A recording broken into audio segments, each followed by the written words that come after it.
Hey guys, welcome back to another Premier League predictions video. We're back after the international break, thank God for the domestic football returning. You can see that we have a bit of a mammoth of a fixture this week as there's loads of rearranged games from earlier in the season that are being played in midweek. So 16 games in total, loads of opportunity to pick up some points.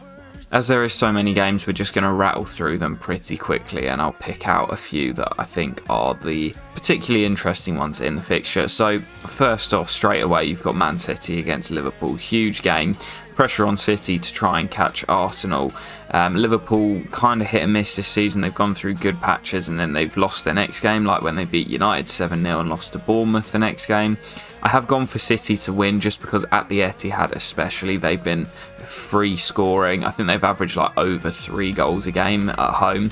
So me personally, I'm really hoping that City do win that because I don't want Arsenal to win the league. Speaking of Arsenal, they then host Leeds at home in a game that I've also gone for the same scoreline, 3-1 to the home side being Arsenal. Next up, Bournemouth against Fulham. I've gone for a 2-1 victory for the away side. Fulham having a great season under Marco Silva. Game 4, Brighton against Brentford, two of the sides that are sort of alongside Fulham in going for European football this season. It looks as if one of them may get it as well as Chelsea and, well, Liverpool as well faltering. Looks like Liverpool will finish in the top 7, but Chelsea don't look very good for it at the moment. Next up is Palace at home to Leicester, where I've actually gone for Palace to get the victory. Now, my reasoning behind this is I'm assuming they will have appointed a new manager by then with the international break having passed, and it'll be their first game at home at Selhurst with the nutty fans behind them. Leicester aren't all that, so I've actually gone for a Palace win here. Could be a bit of a shock, but not one that many will have predicted. I've then gone for a 2-2 draw between Forest and Wolves. Forest are a lot better at home, and a couple of Wolves' games recently have been absolute goal glutzes, especially with the recent Wolves 2, I think it was, Leeds 3 or something ridiculous like that, 4-2, 4-3, I can't remember exactly what it was, but gone for another goal glutz here because Forest can't defend, but they do generally pick up points at home, so 2-2. Another draw in the next game between Chelsea and Villa. I've gone for a 1-1 draw. As I said earlier, Chelsea not playing particularly well at the moment. They are on like a 4-game unbeaten run, but I'm still not that convinced with us this season. This is just a write-off. We need a good pre-season and go again next year. But gone for a 1-1 draw because Villa are playing well under Emery. Game 8 is West Ham against Southampton, where I've gone for a 3-1 victory for the home side, West Ham. A lot better at home than they are away, so gone for them to get the 3 points. Newcastle, Manchester United, I've gone for a 1-1 draw. Tough one to predict. Newcastle have dropped off a little bit since the early stages of the campaign, but they're still very good at home and pretty good at the back as well, so I've gone for a 1-1 draw there.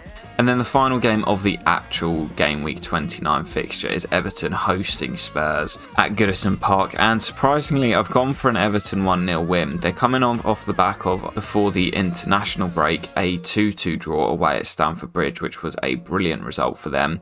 Dyche loves a 1-0 grinded out win at home, and Tottenham are fucking pony. They really are bad, especially away from home. I don't know how they're where they are in the table. They are a lot better at home, but away from the Tottenham Hotspur Stadium, they're really not very fucking good. So I've actually gone for Everton to win that. Bit of a shock one, but if it comes in, could be an absolute shout. Then we jump into all of the rearranged games which are being played on Tuesday and Wednesday. So first off, I've gone for Bournemouth 1, Brighton 1.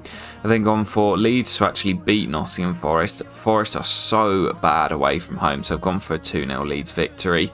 I've then gone for Villa to win at the King Power. Again, Leicester really poor at home. One of the worst home records in the league this season. So I've gone for Villa to win that. Then gone for another 2-2 draw between Chelsea and Liverpool. Really wasn't sure what to go for in this one. Could be absolutely anything this, especially midweek.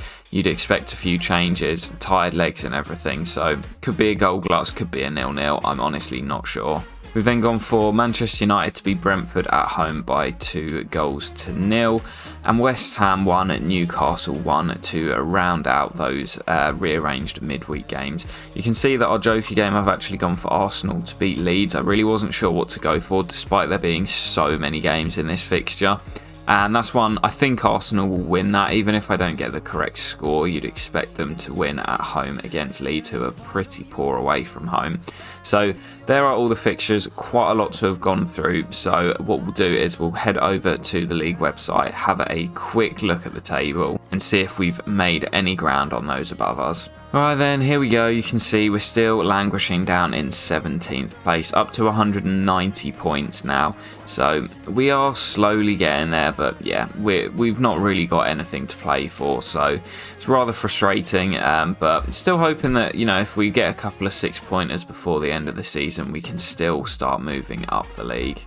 For this fixture, we actually did kind of average. We were middle of the pack, 4 points from the 8 games. It wasn't a very high scoring round, apart from the person who topped it did really, really well. But if you have a look at the breakdown here, you see we got our joker game, which was alright because not a lot of people actually got points for their joker this week.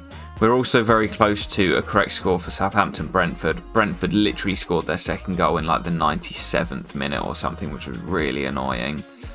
Similarly with Forest against Newcastle, penalty last minute of the game, ended up winning it 2-1. Really, really frustrating, those two games, because we were so close to 2 3-pointers. A lot of people had Spurs to win at Southampton, including myself, and there were a few jokers in there, but obviously bottled a 3-1 lead, and Antonio Conte absolutely went into his players after the game, so a lot of people lost joker points there. Again, not a lot of people had Leeds to win away at Wolves. And I don't think anybody had Everton to get a point at Stamford Bridge. That definitely ruined a few jokers, including my dad's, who had 2-0. But as I say, not a very high scoring round this time. You can see the high scorer with 10. He actually did really well here. You can see 3 3-pointers. Even with his joker not coming in, still finished top of the fixture, and still a long way to go in the season. We've still got like 9 game weeks left to play, I think, something like that.